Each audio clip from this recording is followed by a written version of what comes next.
tidak sia-sia Bapa. Kami selalu mengarah kepada-Mu ya Tuhan. Kami sudah ditebus dengan darah-Mu. Kami melihat pengorbanan-Mu Bapa. Kami tidak akan pernah murtad Tuhan. Kami mau terus setia. Kami mau terus taat. Oh haleluya, haleluya. Mari saudara memuji menyembah Tuhan.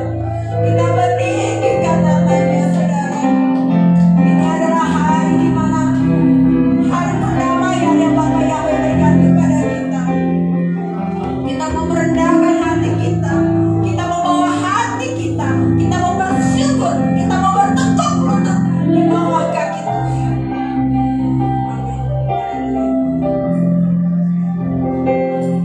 Puji nama Yesus. Haleluya. Ram Vanessa. Ini adalah pujian saudara. Ceritakan Dia sudah menebus dosa untuk kita saudara. Di tempat yang tinggi Dia rela mengorbankan jiwanya untuk kita. Jadi kita nggak boleh sombong saudara. Siapa kita? Kita nggak boleh sombong, nggak boleh sombong. Nggak ada yang mesti disombongin. Semua dari Bapa Yahweh, semua dari Tuhan Yesus. Yang kita pakai, yang kita gunakan semua dari Tuhan.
duduk saudara.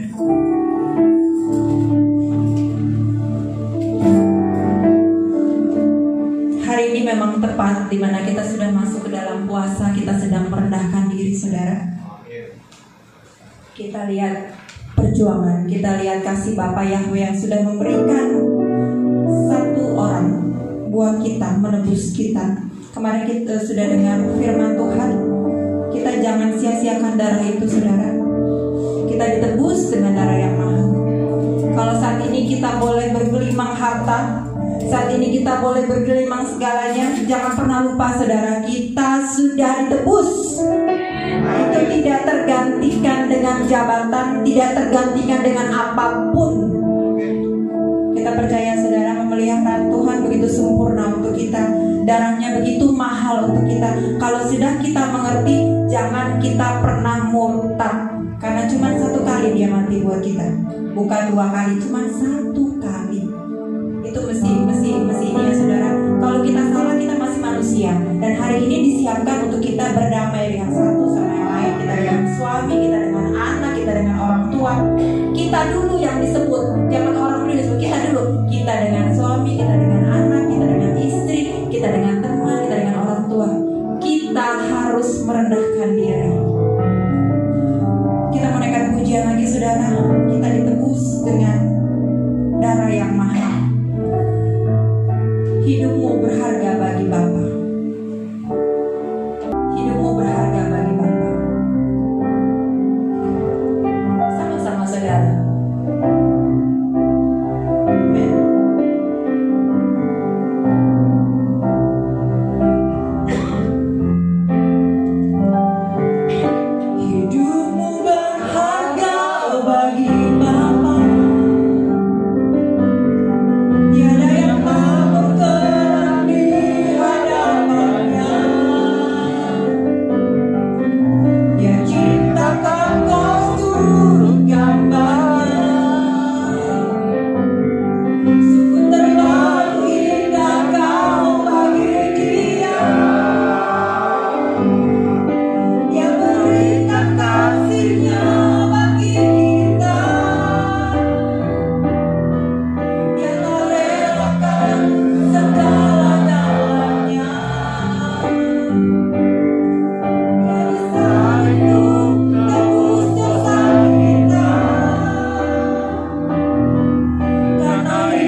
dosa. Bapak Yahweh sudah mati untuk kami satu kali. Bapak Yahweh sudah berkorban untuk kami satu kali. Dan satu kali itu tidak kami sia-siakan Tuhan dengan kesombongan kami, dengan kekayaan kami, dengan martabat kami, dengan kekuasaan kami. Kami tidak sombong. Karena dengan darah-Mu kami memperoleh hidup yang kekal. Kami mempunyai kehidupan yang luar biasa. Pada saatnya kita akan berkumpul di Samaim, saudara. Kita akan memuji Tuhan bersama-sama. Tidak ada lagi kesusahan, tidak ada lagi air mata,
kebenaran-Mu itu dalam kehidupan kami. Berkati Bapak Esra yang akan memberitakan firman-Mu. Ampuni dia Bapa, biarlah dia boleh menjadi saluran berkat untuk setiap kami yang mendengarkannya. Nyatakanlah kuasa-Mu baginya Bapa, biarlah roh pendudukan diri boleh ada juga untuknya. Terima kasih Bapa, kami bawa setiap kami ke dalam tangan Tuhan. Kami juga bawa ruangan ini ke dalam tangan-Mu. Biarlah otoritas Bapa Yahweh menguasai ruangan ini. Otoritas Bapa Yahweh menguasai Ruko Limus Pratama Regensi. Kuasa Bapa Yahweh juga menguasai Bogor, Jawa Barat, Jakarta, juga Indonesia. Penuh kemuliaan Bapa Yahweh. Terima kasih Tuhan, kami siap menerima berkat Tuhan. Di dalam nama Tuhan Yesus HaMasiah kami sudah berdoa dan mengucap syukur. Sama-sama kita katakan amin.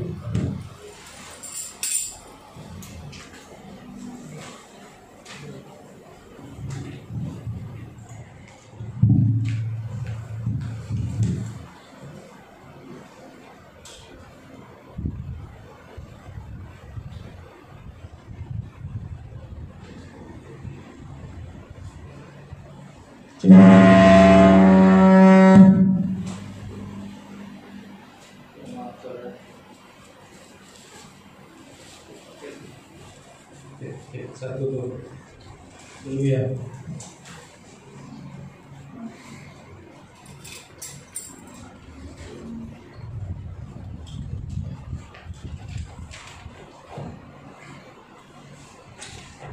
Haleluya, haleluya. Kita mengucap syukur Bapak Ibu sekalian, mempelai-pelai HaMasiah, karena kita sudah layak mengatakan bahwa kita telah ditulis di dalam kitab kehidupan untuk selamanya. Amin. Amin. Jadi bukan Laksana Topa kiranya namamu tertulis, tapi kita sudah tertulis. Amin Bapak Ibu. Amin. Ini suatu hal yang istimewa tentunya saudaraku. Untuk itu pada Hari Raya Yom Kippur atau Hari Raya Pendamaian di tahun 5781 ini, kita akan sama-sama mendengarkan satu dafar dengan tema penghapusan korban dan persembahan sajian. Jadi saudaraku sekalian, mempelai HaMasiah, Imamat 23 mengatakan 7 hari raya yang harus diperintahkan. Dan 4 hari raya sudah digenapi di dalam Yeshua HaMasiah. Mulai dari raya Pesak, Paskah, itu adalah hari raya yang digenapi. Di awalnya adalah Pesak keluarnya bangsa Israel dari Mesir, dengan pada tulang ke-10 diperintahkan untuk bangsa Israel mengorbankan anak domba, kemudian darahnya dioleskan di pintu. Sehingga setiap Bani Israel pada waktu itu yang memiliki tanda darah itu, maka tidak ada kematian terhadap anak sulung maupun di tengah keluarga. Namun yang tidak ada tanda akan ada kematian. Dan itu digenapi di dalam Yeshua HaMasiah sebagai korban Paskah. Sama, fungsinya sama, tujuannya. Pada waktu itu terbebas dari maut. Dan setiap yang percaya juga melalui Yeshua HaMasiah, kita juga ditebus dari kematian dan kita memperoleh kehidupan dalam kekekalan. Kemudian hari raya yang disebut hari raya roti tidak beragi atau Hamatsah, di mana mereka harus cepat-cepat untuk keluar dari Misraim atau dari Mesir. Untuk keluar mereka harus mengadon kue dengan cepat sehingga roti itu tidak beragi untuk bekal mereka. Dan ini digenapi di dalam Yeshua HaMasiah yang tanpa ragi dan tanpa noda itu. Kemudian hari raya ketiga adalah hari raya buah sulung, di mana digenapi Yeshua lah yang bangkit dari antara kematian. Tidak ada satu orang pun di dunia ini yang bangkit dari kematian selain Yeshua HaMasiah. Itulah Tuhan kita yang kita sembah. Hari raya keempat atau turunnya Torah itu digenapi di dalam turunnya Ruah Kudus, Roh Kudus. Dan itu sudah tergenapi di dalam Yeshua HaMashiach. Tinggal 3 hari raya lagi yang kemarin kita rayakan, yaitu hari raya Rosh Hashanah atau hari raya Yom Teruah, peniupan nafiri. Itu adalah hari raya yang digenapi akan turunnya datangnya Yeshua kedua kali. Itu belum. Kemudian hari ini adalah hari raya Yom Kippur, hari raya pendamaian. Saudaraku mungkin belum pernah atau jarang mendengar hal ini. Kita dibukakan dengan hikmat bahwa Yom Kippur, hari raya pendamaian ini sesungguhnya adalah hari raya yang akan datang, di mana di dalam kematian kekekalan kita nanti kita ada penghakiman. Kita akan dihakimi atas perbuatan kita. Namun lewat iman dan percaya kita di dalam Yeshua HaMashiach, Yeshua lah yang membela kita atas penghakiman itu. Karena untuk datang kepada Bapa Yahweh sesungguhnya harus kudus. Jadi tidak bisa dengan perbuatan baik kita, sebaik apapun, manusia tetap berdosa. Kita lihat ke belakang, Adam dan Hawa jatuh ke dalam dosa, hanya satu dosa saja. Hubungan antara Bapa Yahweh dan manusia terputus. Kemarin kita sudah sama-sama men-sharingkan tentang penebusan. Ada penebusan rohani, jasmani, dan kematian kekal. Hari ini adalah penebusan, hari raya Yom Kippur adalah penebusan terhadap kematian kekekalan kita itu. Dan ini yang dirayakan. Hari raya Sukkot Tabernakel, sesungguhnya hari raya Sukkot Tabernakel adalah berbicara kita akan masuk ke Yerusalem baru. Itulah bertabernakel dengan Bapa Yahweh. Namun digenapi juga dalam kelahiran Yeshua HaMashiach, waktunya tepat pas melaksanakan hari raya Sukkot Tabernakel. Amin Bapak Ibu. Jadi 3 hari raya yang belum tergenapi, dan kita akan menanti, dan kita memiliki pemahaman ini. Kita bersyukur dan kita mau taat dengan hal ini. Dan inilah spirit yang luar biasa tentang hari raya ini. Kita nanti akan dibela. Sang pembela kita adalah Mesias kita saat kita penghakiman nanti. Firman-Nya nanti kita bisa lihat tentang penghapusan korban dan persembahan sajian. Daniel 9 ayat 27. Daniel sudah bernubuatkan tentang ini, saudaraku. Dan dia akan meneguhkan perjanjian dengan banyak orang selama 1 pekan. Sama seperti kemarin, banyak orang, bukan kepada semua orang. Berarti kalau banyak orang, ada yang tidak. Karena di situ tidak berbicara semua orang, banyak orang. Kenapa? Bagi pilihannya. Amin Bapak Ibu. Bagi yang percaya. Kalau tidak masuk. Jadi kita bersyukur. Roh kita, iman kita tetap teguh. Kalau militer, saya berbasis militer, NKRI harga mati. Kalau iman rohani kita, Yeshua HaMashiach, harga mati buat iman kita. Amin Bapak Ibu. Amin. Selama 1 pekan, dan pada pertengahan pekan itu ia akan menghapus korban dan persembahan sajian, dan di atas sayap mezbah kekejian yang membinasakan, bahkan sampai sempurna. Maka itulah yang ditetapkan akan menimpa penghancuran itu. Tentang selama 1 pekan ini nanti kita bahas pada season tertentu. Tapi yang perlu menjadi pemahaman kita, dan pada pengetahuan pada pertengahan pekan, baik itu 1 pekan dan pada pertengahan pekan itu nanti ada sesi sendiri kita membahas ini.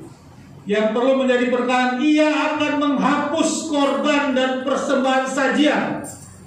Ini dinubuatkan Daniel jauh sebelum Yeshua datang. Jadi nubuat itu pasti terjadi karena nubuat oleh para nabi. Amin Bapak Ibu. Dan ini digenapi datangnya Yeshua HaMashiach. Sehingga saat Yeshua datang, tabir terbelah menjadi 2. Tidak ada lagi korban-korban, domba, sapi-sapi, dan lain sebagainya. Tekukun itu sudah tidak ada lagi. Dan ini dinubuatkan oleh Nabi Gad. Jadi kita bersyukur seperti kemarin kita hidup di era di zaman sekarang ini, di zaman kasih karunia. Kalau kita hidup sebelum zaman Yesua, di bawah ini kita bawa sapi, ya kita beli domba, kita bawa itu ke Bait Elohim untuk penghapusan akan dosa, penghapusan korban-korban dan sebagainya. Hanya untuk iman percaya saja orang susah sekali. Betapa mengerikan, saudara. Belum lagi disuruh bawa kambing, domba dan sebagainya seperti zaman sebelum Yesua Masih. Berarti mereka butuh anggaran, butuh keuangan untuk membawa itu. Disinilah setan bekerja, saudara. Kita puji Tuhan, puji Bapa Yahweh. Kita yang sudah mengerti saat ini, kita yang ada di sini, kita sudah masuk dalam pemahaman dan pilihan. Amin, Bapak Ibu. Amin. Jadi tidak ada lagi persembahan sajian di atas sayap rut kekejian yang membinasakan bahkan sampai sempurna. Selanjutnya saudara, ini dia Imamat 17 ayat 11. Sebab kehidupan tubuh ada di dalam darah, dan aku telah memberikan darahnya kepadamu di atas mezbah itu untuk mengadakan penebusan bagi kehidupanmu. Sebab darah itulah yang mengadakan penebusan bagi kehidupan.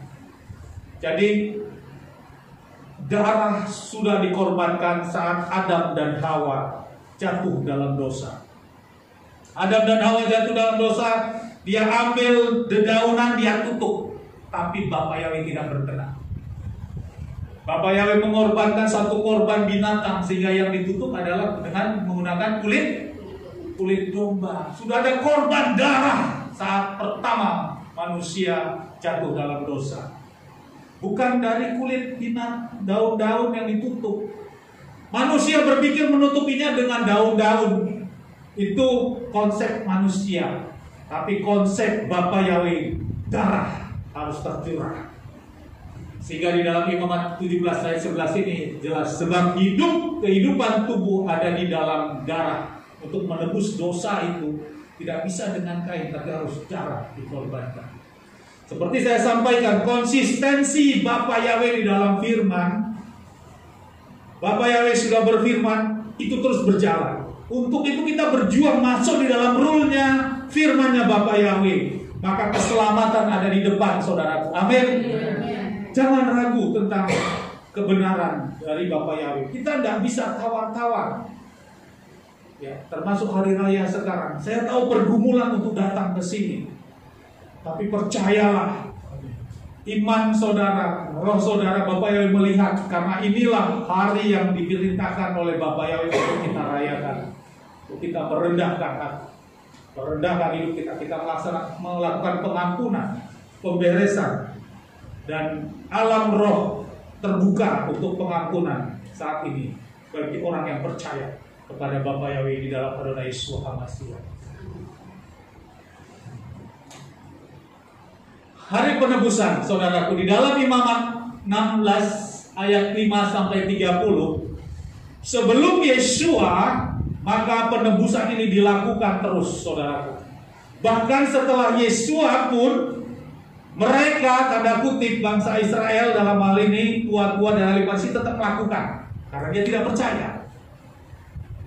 Nanti kita lihat apa catatan Talmud tentang mereka tetap melakukan hari persembahan-persembahan ini.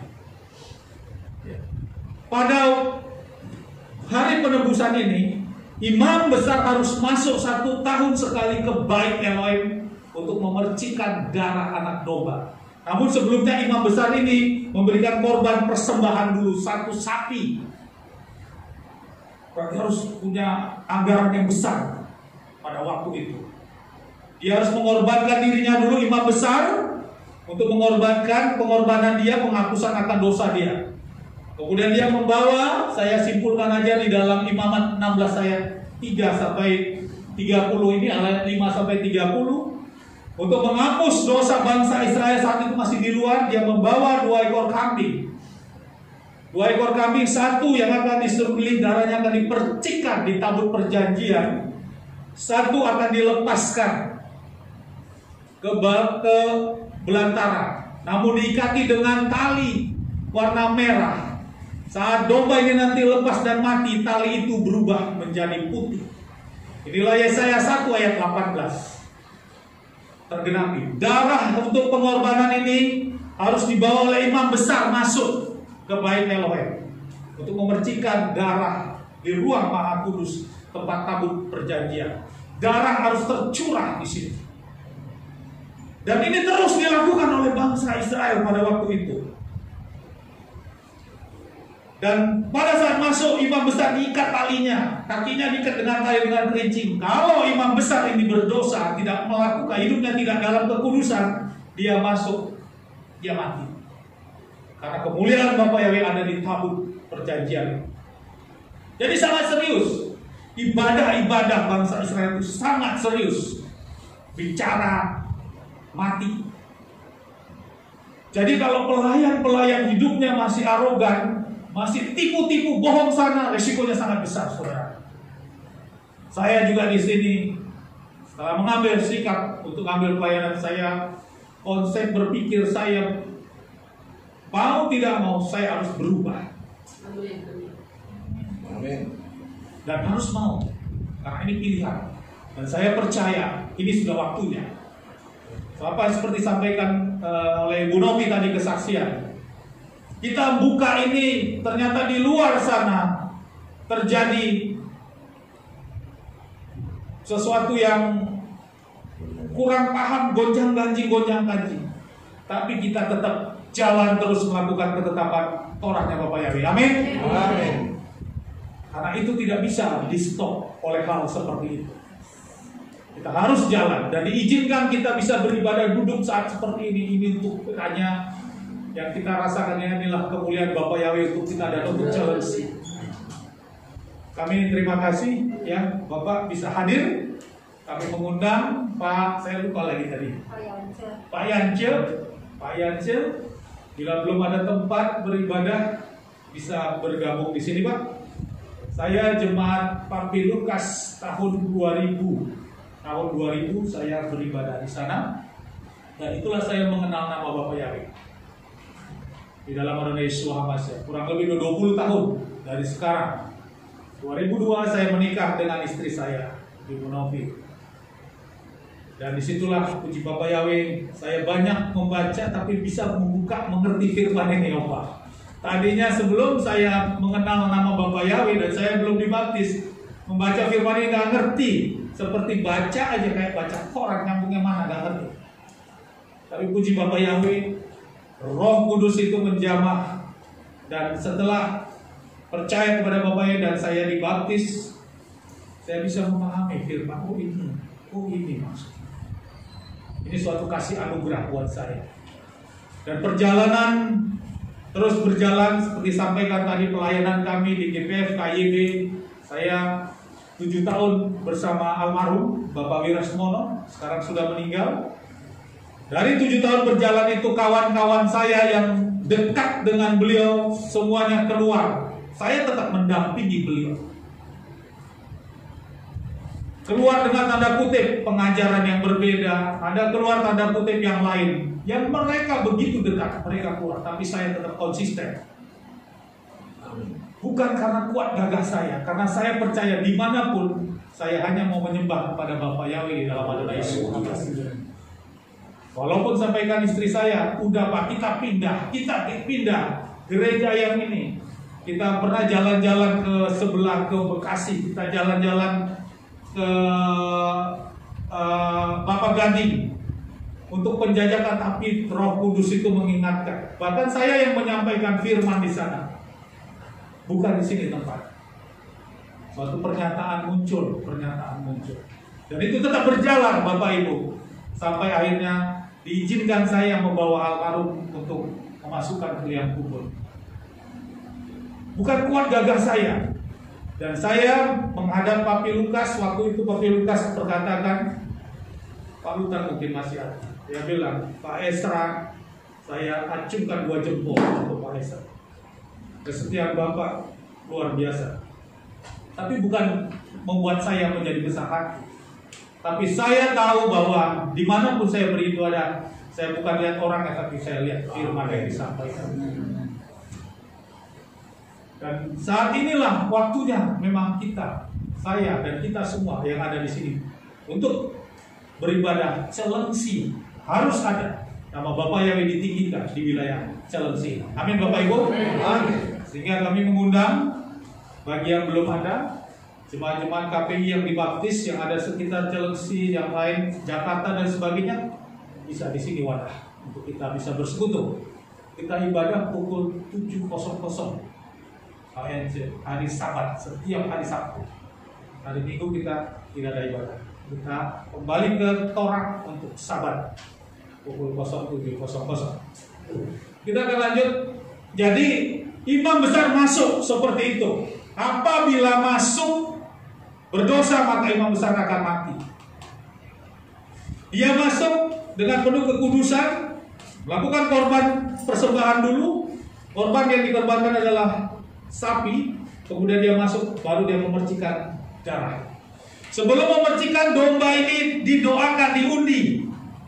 Mana yang akan masuk ke ruang Maha Kudus yang disembelih, mana yang akan dilepas. Diundi dulu. Mana yang akan jatuh. Bisa yang sebelah kanan, bisa yang sebelah kiri, yang akan dikorbankan ke Bait Elohim atau ke tabut perjanjian, dipercikan darah. Jadi bisa yang kanan, bisa yang di kiri, atas undian. Seperti itu saudaraku. Ini yang terjadi terus tiap tahun pada hari raya Yom Kippur dilakukan seperti ini. Raya perdamaian. Ibrani 9 ayat 12. Ini penggenapannya. Juga bukan dengan cara membawa darah domba jantan dan darah anak lembu, tetapi dengan membawa darahnya sendiri. Dia telah masuk satu kali untuk selamanya ke dalam tempat kudus untuk memperoleh penebusan kekal. Jadi Daniel tadi sudah bernubuat, sudah tidak ada lagi persembahan-persembahan seperti itu. Namun sudah ditebus, diganti dengan Yeshua HaMashiach yang menjadi korban penebusan yang sempurna. Tadi ada film yang ditayangkan. Betapa itu suatu tanda yang nyata. Karena mau masuk ke ruang Maha Kudus ada tirai yang dibuat. Masuk ke sana tidak sembarangan. Tapi saat Yeshua katakan sudah selesai, penebusan yang dilakukan untuk manusia, kemarin sudah kita dapatkan daftarnya, baik itu kematian rohani, jasmani, kematian sudah ditebus secara sempurna, sudah selesai. Jadi tidak ada lagi masuk membawa domba, tabir terbelah dari atas ke bawah, hancur. Itu tanda yang nyata. Alam bergoncang, bukit bergoncang, saudaraku, dan darah Yeshua netes saat di kayu salib seperti itu. Makna darah netes ini nanti kita lihat. Ada apa dengan darah yang begitu tercucar jatuh dari kayu salib.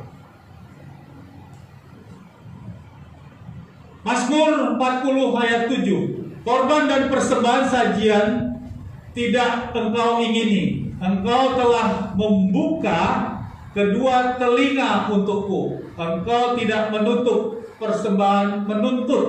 persembahan bakaran dan persembahan penghapusan dosa.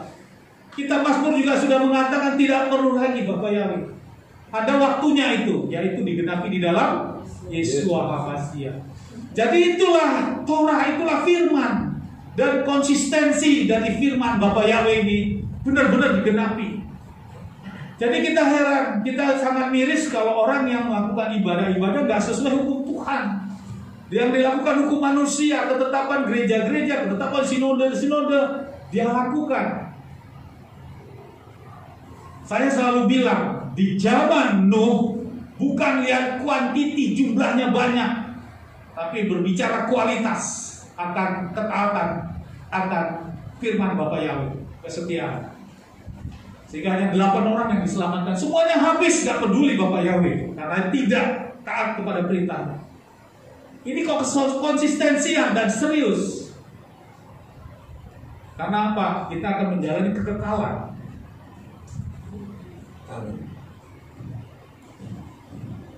Matius 27 ayat 50 sampai 51. 50. Sambil berteriak lagi dengan suaranya nyaring, Yesua menyerahkan rohnya. Ayat 51. Dan diangkat tabir di tempat suci terbelah menjadi dua dari atas sampai ke bawah. Dan bumi bergoncang dan bukit-bukit batu terbelah. Bergoncang bukit-bukit batu terbelah. Ternyata bukit-bukit batu terbelah ini ada maknanya, saudaraku. Ada maknanya. Di tahun 1900 sudah terjawab. Mengapa sampai batu juga terbelah? Nanti kita bisa lihat. Peristiwa yang terjadi setelah kematian Yesua Hamasya dan kebangkitan Yesua. Jadi Yesua sudah selesai, dikuburkan, mati, dikuburkan, bangkit pada hari ketiga. 40 hari masih bersama murid-muridnya. Bait Elohim saat rusak tadi terbelah, mereka tetap rapikan lagi, bangun lagi tuh Bait Elohim, bukan hancur. Dia rapikan lagi, dihancurkan nanti pada tahun 70, yaitu oleh tentara Roma, oleh Titus. Tapi mereka masih bangun lagi, dia lakukan lagi seperti itu. Tiap tahun lakukan Yom Kippur, bawa domba, karena dia tidak percaya kepada Yesua Masya. Tapi bagi murid-murid Yesua sudah tidak seperti itu. Jadi ada dua perbedaan pada waktu itu. Talmud mencatat apa, saudara? Ini setelah dibangun lagi, bait suci diperbaiki kembali. Jadi saya ambil Talmud. Talmud itu adalah catatan para rabini. Kita boleh pakai Talmud selama itu mendukung terhadap Torah. Amin, Bapak Ibu. Tapi bukan Talmud yang kita junjung tinggi, sementara Torahnya atau firmannya tidak sesuai. Itu bukan ajaran di KPI Mayim Kaim. Amin, Bapak Ibu. Amin. Sekali lagi, Torah tetap menjadi pedoman kita. Talmud atau referensi lain yang mendukung kita perlu untuk memperkuat terhadap firman yang ada di Torah. Amin. Sehingga kita bisa dapat pemahaman lebih dalam lagi. Di dalam catatan para rabbinik atau Talmud, di dalam ayat Yerusalem P 156 sampai 157 dikatakan, pintu bait suci selalu terbuka setelah diperbaiki oleh mereka. Pintu bait suci yang ditutup selalu terbuka, tidak bisa tertutup, selalu terbuka. Di catatan Talmud seperti itu. Di kitab suci kita tidak ada. Tapi Talmud, catatan Rabbi mengatakan seperti itu.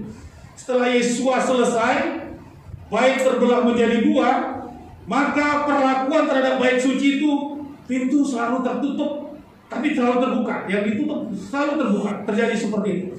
Catatan Talmud yang kedua, lilin menorah selalu mati.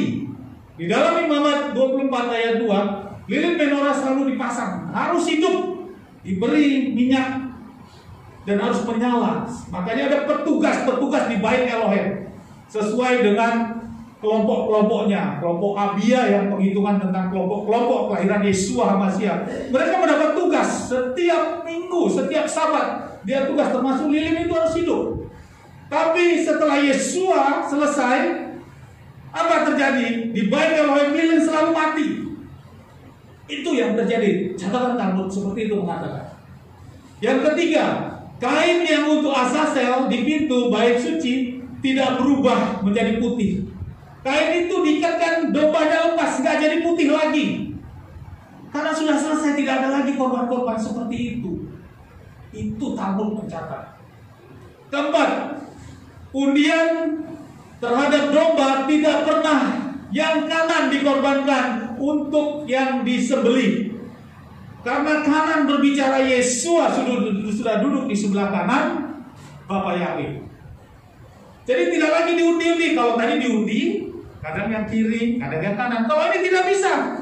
Diundi terus, tidak pernah yang kanan untuk disembelih. Untuk disembelih, darahnya untuk dicurahkan ke tabur perjanjian. Tidak lagi. Ini tanda-tanda yang nyata, tapi para rabbinik menutup hal ini. Tapi ini dicatat di rabbinik. Ya, betapa dahsyatnya bahwa penggenapan Yesua yang mengorbankan sudah selesai. Itu tadi dinubuatkan oleh Nabi Daniel terjadi secara sempurna. Tapi mereka demi organisasi mereka tetap lakukan itu. Kita bersyukur, saudaraku, kita bisa mengerti, memahami tentang hal ini. Karena apa? Karena ada ruah Roh Kudus yang memahami kita, memberikan kita hikmah. Amin, Bapak Ibu. Amin. Ini dia, Rod Wyatt, seorang arkeologi dari Amerika. Pada tahun 1982, setelah mendapat izin dari pemerintahan Israel menggali dengan lubang sempit di bawah bukit Golgota dan menemukan tabut perjanjian. Beberapa berada persis di bawah tempat penyaliban Yeshua HaMashiach. Saudaraku, ya, silakan buka di Google, dibuka di YouTube tentang Ron Wyatt, seorang arkeologi dari Amerika. Dia menggali, ternyata tabut perjanjian yang hilang pada saat tahun 70 itu kemana? Ternyata berada di bawah, di tempat Yesua itu disalib. Makanya tadi firman dikatakan batu-batu terbelah dan darah Yesua itulah netes ke bawah dari celah-celah itu sampai nembus dan menyentuh langsung ke ke tabut perjanjian yang memang harus dicurahkan oleh darah. Dan darah Yesua menyentuh terhadap tabut perjanjian itu. Kita lihat, ini seperti ini. Dan ini digali oleh Ron Wyatt. Berada di sini tabut perjanjian. Dan saat kematian sudah selesai, maka bergoncang, batu-batu terbelah, darah ini menetes sampai menyentuh dan tergenapilah. Tadinya domba, darah domba yang harus dipercikan ke bait Elohim, di mana di dalamnya ada tabut perjanjian. Tapi Yesua juga dengan ditemukannya tabut perjanjian yang berada di bukit Golgota, pas persis di mana Yesua disalib. Karya yang luar biasa, saudara. Ron Wyatt juga mengatakan bahwa di atas tutup kerup tabut perjanjian masih terdapat bekas bercak darah. Dan dites di laboratorium terbaik di Israel oleh Dr. Engwen dan Clay mengatakan bahwa darah tersebut adalah darah manusia dan masih hidup. Berapa tahun itu, saudara? Dan darah itu masih hidup. Kenapa darah itu masih hidup? Ya, ini saudara. Mukjizat dengan lebih kurang 1948 tahun, darah Yesua masih tetap hidup. Mazmur 16 ayat 10. Karena engkau tidak akan meninggalkan jiwaku dalam alam maut, engkau tidak akan membiarkan orang salehmu melihat kebinasaan. Jadi tidak akan binasa. Darah itu masih ada kehidupan. Darah Yesua HaMashiach. Kenapa? Karena memang orang saleh, ya Yesua HaMashiach sendiri yang memang Bapak Yahweh sendiri darahnya tercurah dan tidak mati. Dan ini dites di laboratorium tercanggih di Israel.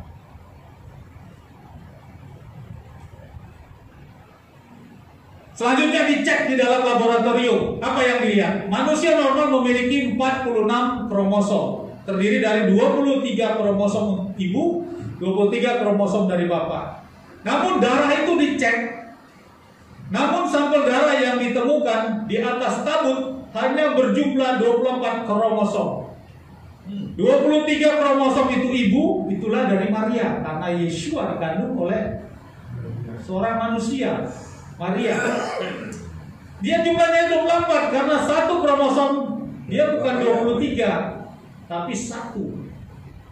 Itulah roh Bapak Yahweh. Amin, Bapak Ibu. Amin. Jadi Yesua HaMashiach bukan manusia secara utuh seperti manusia bicara darah. Tapi secara hakikatnya dia memang menjadi manusia. Maka Filipi 2 ayat 6 sampai 8 dikatakan ini. Ya, ini Opa sering katakan, setiap lutut berlutut, setiap mulut lidah akan mengaku bahwa Yesus lanjutan dari ini. Ayat 6. Dia yang meskipun dalam rupa Elohim tidak menganggap bahwa menjadi setara dengan Elohim adalah sesuatu yang harus dirampas. Ayat 7. Sebaliknya dia, Yesua, sudah mengosongkan dirinya sendiri dengan mengambil rupa seorang hamba agar berada dalam keserupaan manusia, bukan menjadi sama dengan manusia, tapi serupa. Kromosom darah berbeda karena Yesua bukan lahir dari hubungan suami istri, tapi ada dari roh Bapa Yahweh. Sehingga jumlah kromosomnya 24. Kalau kita manusia di total jumlahnya berapa tadi? 40? Nah, itu darah yang dicek di laboratorium. Dari yang ada di tabut perjanjian, yang ada bercak darah masih ada, dan darah itu masih hidup. Sehingga kromosomnya juga masih bisa terlihat. Karena itulah darah Yesua Hamasya yang masih hidup. Ibrani 9 ayat 11 dan 12. Dan ketika datang Hamasya, imam besar, akan hal-hal yang baik yang akan datang melalui tabernakel yang lebih besar dan yang lebih sempurna, yang tidak dibuat oleh tangan manusia, yaitu bukannya cipta. Ayat 12. Juga bukan dengan cara membawa darah domba jantan dan darah anak lembu, tetapi dengan membawa darahnya sendiri, dia telah masuk satu kali untuk selamanya ke dalam tempat kudus dan untuk memperoleh penebusan kekal. Jadi lewat darah Yesua Hamasya tadi sudah tidak perlu lagi masuk melakukan korban-korban sembelihan, sudah ditebus secara kekal. Kita lihat satu video bagaimana Rion yang mengatakan tentang hal yang saya sampaikan tadi. Out of his side, down past his legs, down over his feet, it poured into the cross hole and down through the crack in the rock that had been opened to receive it, then straight onto the lid of the stone case, and it sprinkled onto the mercy seat inside that stone case, the mercy seat of the actual Ark of the Covenant. And how do we know that? Because the crack has been closely examined and it shows copious amounts of blood having flowed down into it. It's still there, and it's human blood. Picking up passengers from coast to coast. Faith is the key. Open the doors and board them. Don't need no ticket. You just thank the Lord. Yeah. One love, one heart. Let's get together and feel alright. Everybody sing it. One love. That's great. I said, now I want to be there when you check it out. They said, fine. So I was back. They checked it out. I said, now, they said it's human blood. We can tell that. They did whatever tests they need to do. And then I said, take some of the white blood cells and put them in a growth medium and keep them at body temperature for 48 hours. And they said, well, that'll do no good because it's dead blood. I said, would you please do that for me? And they said, okay, we'll do it. So anyway, I said, I want to be there when you take it out and examine it. So I was back there. They took it out, examined it under a microscope, and the one technician called the other one over there, and then they called the boss over there, and they were talking Hebrew a mile a minute there for a little bit, and they looked at me and they said, Mr. Wyatt, this human blood only has 24 chromosomes in it. Everybody else has 46. You see, 23 from your mother, 23 from your father, 22 autosomes from your mother, 22 autosomes from your father. You get an X from your mother, you may get an X or a Y from your father, all right? This blood had 23 chromosomes from the mother's side, one Y chromosome only. You see, the child could not have developed if they hadn't had the autosomes from the mother. So all of his physical characteristics were determined by his mother's side of the family, her autosomes. His maleness was determined by this one Y that came from a source not a human male. Then they said, this blood is alive. And then they said, whose blood is this?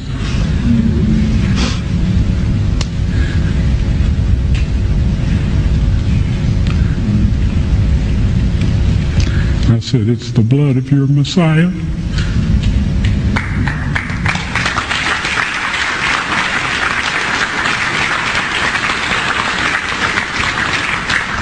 And I assure you, those men's lives have changed. Ya, kita beri kemuliaan buat Bapak Yahweh.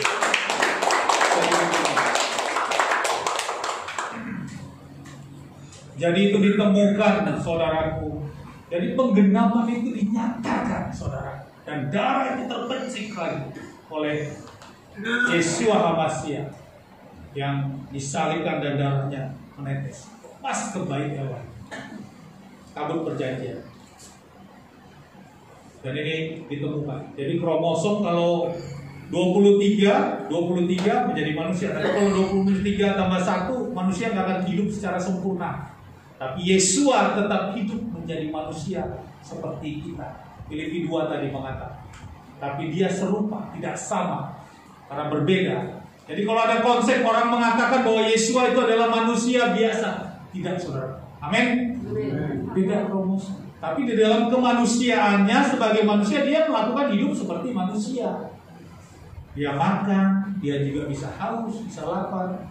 Seperti itu. Sehingga Yeshua masih puasa 40 hari, 40 malam itu adalah wujud sebagai manusia. Tapi kalau dia memposisikan sebagai Bapa Yahweh, maka tidak ada keadilan tentunya. Tapi dia pakai nyata dia sebagai manusia berpuasa 40 hari menahankan itu. Itulah kekonsistenan dari Bapa sendiri. Ini dia saudaraku yang menjadi kita dapat di sini, saudaraku. Hari Raya Yom Kippur kita dapatkan ini karena hari raya 3 hari raya ini yang belum tergenapi. Kemarin hari raya Yom Taruah, peniupan nafiri, kedatangan Yeshua, kita sama-sama menunggu. Kita tadi diawali dengan pujian, oh Yerusalem, kita menantikan Yerusalem baru. Amin.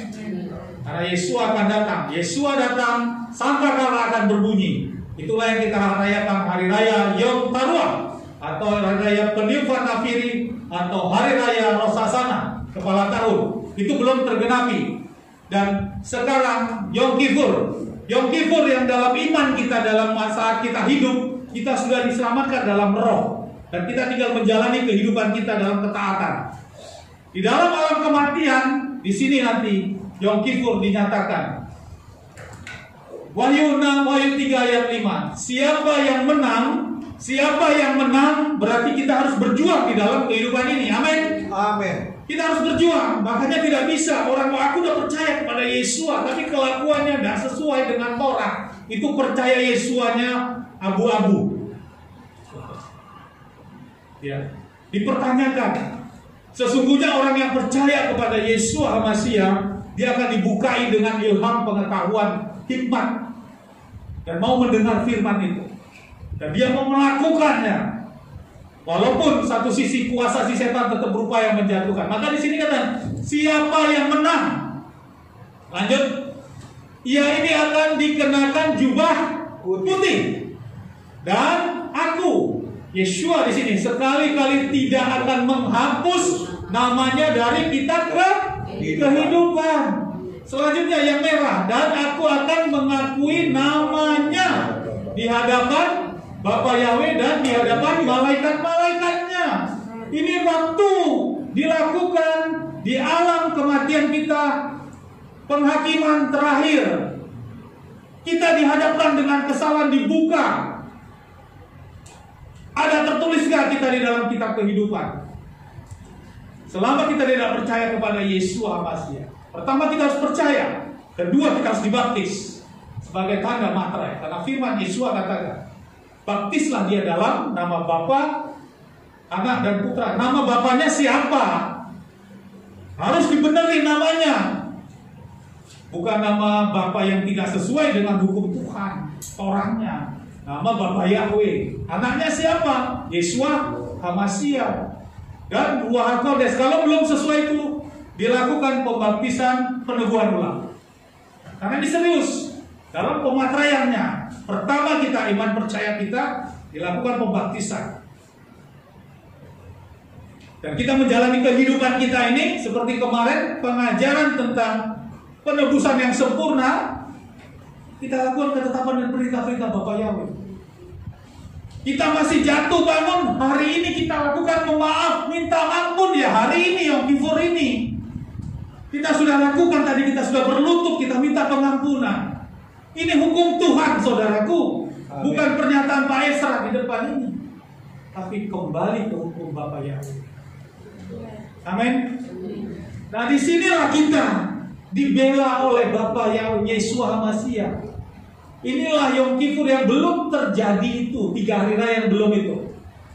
Peniupan nafiri belum turunnya. Setelah turun, Yeshua datang, maka orang akan yang orang yang berkenan terangkat. Pertama orang yang mati yang berkenan akan terangkat, kemudian kita yang masih hidup terangkat, yang sisa tertinggal. Dan masa 1000 tahun. Masa 1000 tahun, kemudian masa penghakiman terakhir. Disinilah terjadi ini. Dan Yeshua membela kita. Ada sang pembela. Sudah mendamaikan kita. Karena nama kita tertulis. Amin. Amin. Wahyu 21 dikatakan 20 ayat 15 dikatakan, dan jika seorang tidak didapati tertulis di dalam kitab kehidupan itu, ia dilemparkan ke dalam lautan api. Jadi sangat serius, saudaraku. Iman kita di dalam Yeshua HaMashiach sangat, dan kita bersyukur kita dapat suatu pemahaman rohani yang seperti ini. Amin. Di luar sana, apalagi saudara-saudara kembar kita, maka dia menghujat, oh silakan saja. Tahun kita lebih tua dari mereka. Kita sudah 5.781. Dan itu berbicara tentang tahun saat penciptaan manusia sampai sekarang. Ya, mereka tahunnya masih 1400 berapa hijrah. Tidak open. Ya. Jadi kita bersyukur kita mendapat pemahaman hal ini. Amin Bapak Ibu. Amin. Inilah firman kita. Biarlah semua yang kita dengarkan di hari raya Yom Kippur ini, untuk kemuliaan, hormat dan kuasa bagi Bapa Yahweh, kita diteguhkan lagi. Kita memiliki iman dan spirit kita yang sungguh-sungguh bahwa kebenaran Torah sudah dinyatakan, dan tinggal bagian kita untuk menjalani kehidupan kita ini. Dan jangan ragu, tadi WL juga sudah sampaikan, jangan kita jual iman kita. Karena keselamatan tidak ada kecuali di dalam Yeshua HaMashiach. Silakan duduk Bapak Ibu. Kita mengucap syukur atas ibadah kita dan kehidupan kita yang sudah kita jalani. Kita kembali masuk di dalam hari raya kekudusan ini, saudaraku. Selanjutnya kita akan masuk di dalam doa syafaat yang nanti akan disampaikan oleh Bapak Lutan untuk menyampaikan doa syafaatnya. Haleluya. Haleluya. Kita bersama bersyukur bisa merayakan hari Yom Kippur, hari raya kita,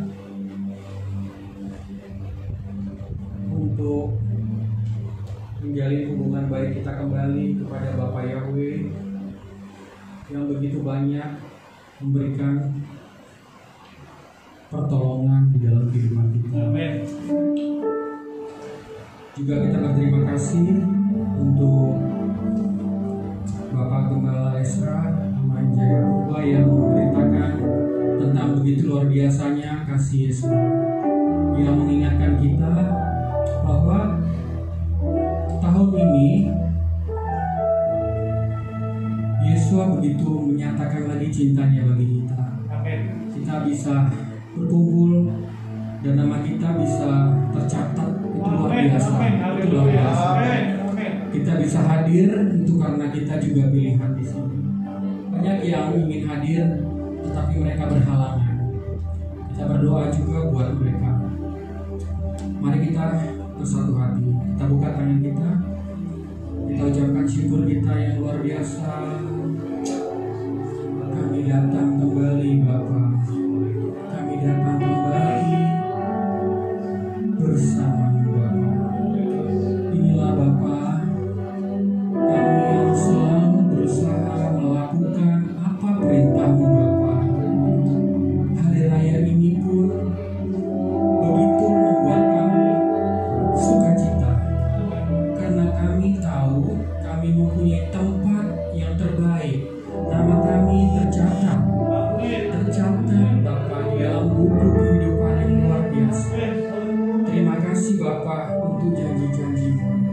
Demikian juga Bapa mengatakan di dalam firman-Mu pada Mazmur 103 ayat 12, Engkau mengatakan Bapa, Engkau membuang dosa kami sejauh timur dari barat. Engkau membuang Bapa. Engkau tidak melihat segala kekurangan kami Bapa. Tidak melihat Bapa. Engkau memberkati kami Bapa. Kami bisa merasakan kasih-Mu, merasakan nafas-Mu Bapa di dalam setiap langkah kami. Demikian Bapa, pada malam hari ini pun Bapa, kami bersyukur karena kami bisa beribadah di tempat ini. Kami bisa datang dengan waktu tepat. Kami bisa ikut bersama Bapa, merasakan luar biasa kasih-Mu di dalam Yom Kippur ini Bapa.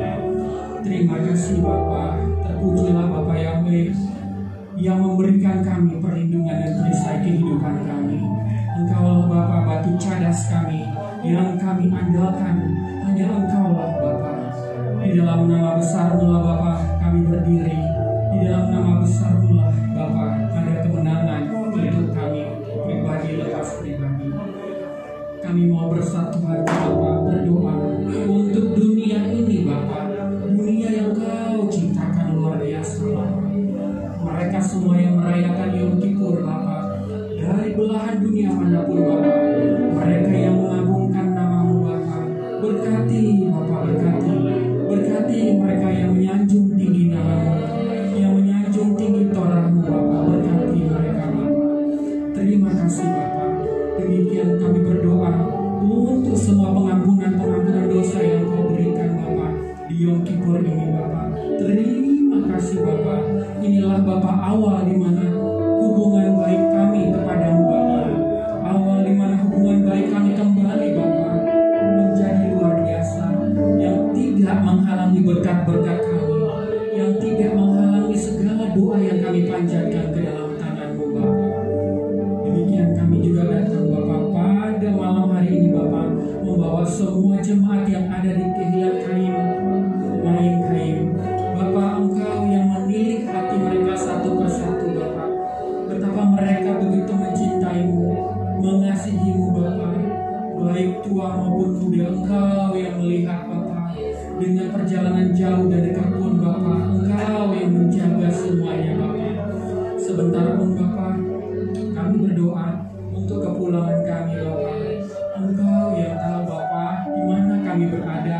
Engkau yang memberikan perlindungan, pertolongan kami, yang mengendarai mobil Engkau berkati dan jaga, tibakan dengan selamat. Yang mengendarai kendaraan umum pun Bapa, Engkau yang menjaga Bapa, tibakan Bapa dengan selamat. Terima kasih Bapa, karena Roh-Mu lah yang menyertai, Roh-Mu lah yang ada di dalam hati kami Bapa, yang selalu menyertai dan memberi perlindungan dan kekuatan buat kami. Terima kasih Bapa Yahweh di dalam Yesus Masiah. Terima kasih Bapa. Kami bersyukur Bapa atas semua berkat yang Kau berikan dan telah kami terima pada malam hari ini. Terima kasih Bapa, di dalam nama-Mu yang kudus dan agung kami alaskan doa kami. Haleluya. Amin.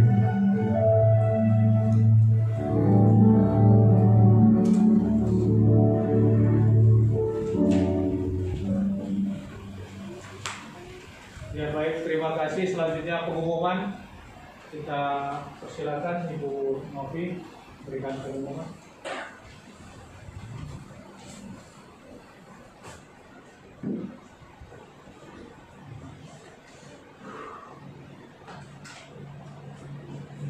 Untuk pengumuman diberitakan yang pertama adalah untuk setiap hari Kamis diadakan doa jam 10 pagi. Setelah doa, mungkin jika memungkinkan kami akan melakukan pembesukan untuk alamat-alamat yang memang sudah masuk ke kami. Jika belum, nanti akan kami tanyakan untuk alamat-alamat tersebut dan kiranya jangan kaget ya saudara nanti kalau kami kunjungi setiap hari Kamis. Yang kedua, ibadah Sabat tetap pada jam 7 setiap hari Sabat, setiap hari Sabtu, diusahakan jangan terlambat. Yang ketiga, untuk perayaan Sukot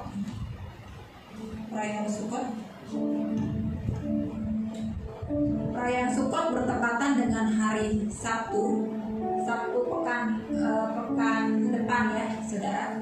Sabtu pekan depan kita akan merayakan Sukot. Diusahakan semuanya datang di perayaan Sukot. Dan diusahakan membawa buah. Buahnya nggak perlu yang bagaimana, kita membawa buah dengan sukacita. Ya sudah, nanti akan kita taruh di sebelah sana dan buahnya nanti akan kita makan bersama-sama. Itu aja pengumumannya saudara. Terima kasih.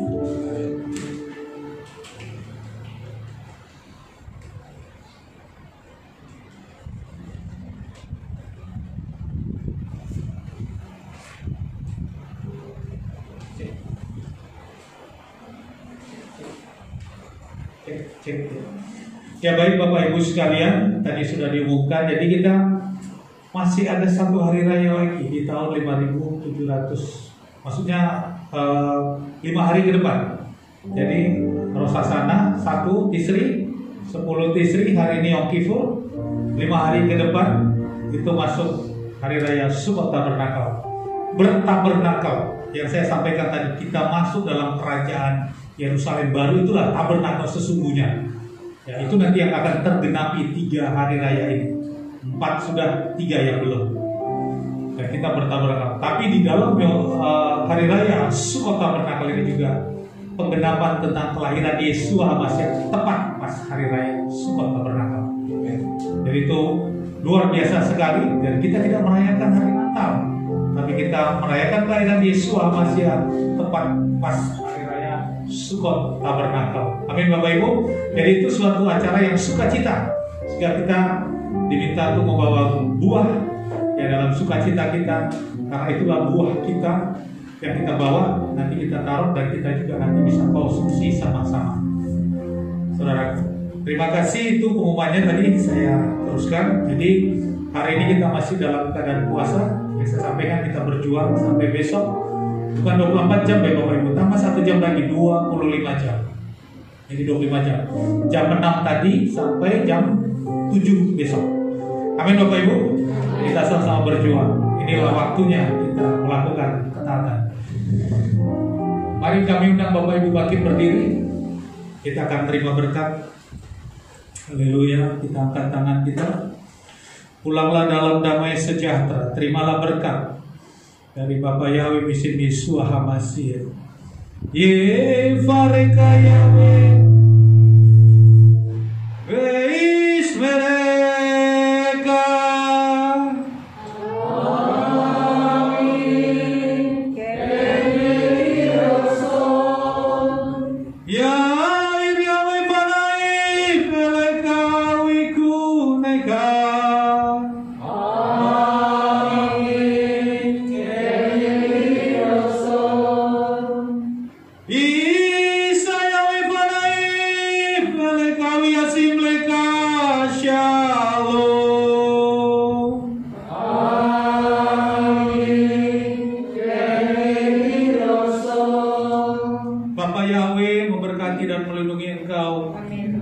Bapa Yahweh menyinari wajahnya dan memberi engkau kasih karunia. Bapa Yahweh menghadapkan wajahnya kepadamu dan memberikan engkau damai sejahtera. Amin. Saudara Bapak, terima kasih. Amin.